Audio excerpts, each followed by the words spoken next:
लोकसभा निवडणुकीमध्ये भाजपला महाराष्ट्रात जसा फटका बसला तो विधानसभेला बसू नये यासाठी भाजप ॲक्शन मोडवर आली आहे। विधानसभेला भाजप कोणताही धोका स्वीकारण्यास तयार नसल्याचं केंद्रीय गृहमंत्री अमित शाह यांच्या पुणे दौऱ्यावरून स्पष्ट झालंय। भारतीय जनता पार्टी महाराष्ट्र प्रदेशच्या वतीनं पदाधिकाऱ्यांचं पुण्यात अधिवेशन आयोजित करण्यात आलं होतं। यासाठी अमित शाह प्रमुख मार्गदर्शक म्हणून आले होते।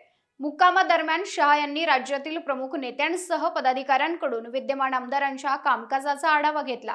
ज्या आमदारांची कामगिरी निष्क्रिय राहिली आहे अशा आमदारांचा पत्ता कट करून त्यांना नो चान्स म्हणत नव्या चेहऱ्यांना संधी देण्याबाबत चर्चा झाली असल्याची माहिती समोर आली आहे।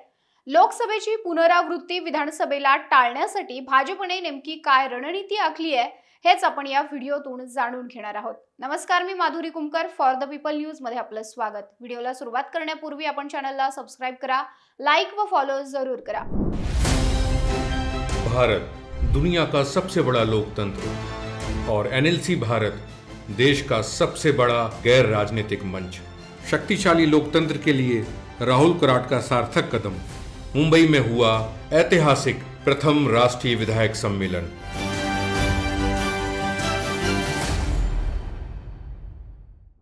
लोकसभा निवडणुकीमध्ये महाराष्ट्रामध्ये भाजपला अपेक्षित यश मिळाले नाही। एकनाथ शिंदे आणि अजित पवार यांना सोबत घेऊनही केवळ 9 जागांवर समाधान मानावं लागलं।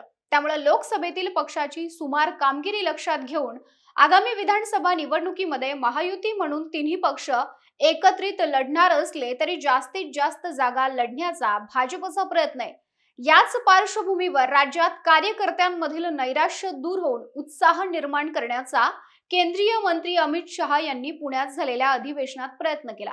यावेळी अमित शहांनी राज्यातल्या प्रमुख नेत्यांसह पदाधिकाऱ्यांकडून विद्यमान आमदारांच्या कामकाजाची झाडाझडती घेतली। लोकसभा निवडणुकीत काही जागांचे उमेदवार बदलले असते तर आणखी काही जागा जिंकता आल्या असत्या हे भाजपच्या लक्षात आलं। भाजपने उत्तर मुंबई लोकसभा मतदारसंघातून गोपाळ शेट्टी यांच्या जागी पियुष गोयल यांना, मुंबई उत्तर पूर्व मधून मनोज कोटक यांच्या जागी मिहिर कोटेचा यांना उमेदवारी दिली।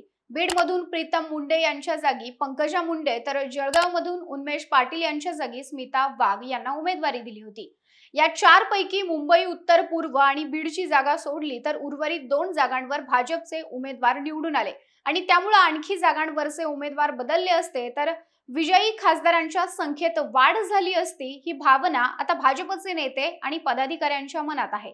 त्यामुळे लोकसभेची पुनरावृत्ती टाळण्यासाठी राज्यातील सुमार कामगिरी करणाऱ्या, जनसंपर्क न ठेवणाऱ्या आमदारांना यावेळी उमेदवारी नाकारली जाण्याची शक्यता आहे। 20 जुलै रोजी अमित शाह पुण्यामध्ये मुक्कामी होते। अधिवेशनाच्या ठिकाणी येण्यापूर्वीही त्यांनी प्रदेश सरचिटणीसांशी चर्चा करून राज्यातील स्थितीचा आढावा घेतला।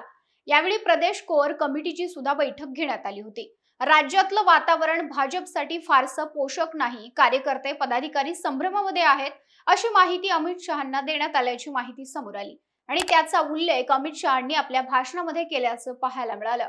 लोकसभा निवडणुकीपूर्वी काही जागांवरील उमेदवार बदलले जावे अशी मागणी त्या ठिकाणचे स्थानिक कार्यकर्ते पदाधिकाऱ्यांकडून करण्यात आली होती, पण पक्ष नेतृत्वाने या खासदारांवर विश्वास कायम ठेवत त्यांना पुन्हा तिकीट दिलं होतं। त्यांच्या नाराजीचा मोठा फटका बसला असं मत काही पदाधिकाऱ्यांनी बैठकीमध्ये व्यक्त केलं। गेल्या विधानसभा निवडणुकीत ज्या ठिकाणी चांगलं मताधिक्य मिळालं होतं त्या ठिकाणचं मताधिक्य कशामुळे घटलं, संघटना, आमदार, माजी नगरसेवक, माजी जिल्हा परिषद सदस्यांची ताकद असून सुद्धा पिछाडी का राहिली यावर बैठकीमध्ये चर्चा झाली। ज्या आमदारांचा नागरिकांशी जास्त संपर्क नाही, सोशल मीडियावरती सुद्धा पक्षाची भूमिका मांडण्यामध्ये निष्क्रिय आहेत अशा आमदारांना यावेळी तिकीट नाकारून नव्या चेहऱ्यांचा विधानसभेसाठी विचार केला जावा अशी मागणी अमित शाह यांच्याकडे करण्यात आल्याची माहिती पुढे आलेली आहे। 2019च्या विधानसभा निवडणुकीमध्ये भाजपने 21 विद्यमान आमदारांचा पत्ता कट केला होता। त्यापैकी 12 जागांवर भाजपचा विजय झाला। आता यावेळी भाजप किती आमदारांना घरचा रस्ता दाखवणार आणि कोणत्या नव्या चेहऱ्यांना संधी देणार हे पाहणं औत्सुक्याचं राहील। तुम्हाला याविषयी काय वाटतं? तुमचं मत कमेंट बॉक्समध्ये कळवा। व्हिडिओ आवडल्यास लाईक करा आणि फॉर द पीपलला YouTube, Facebook व Instagramवर सबस्क्राइब, लाईक व फॉलो करायला विसरू नका।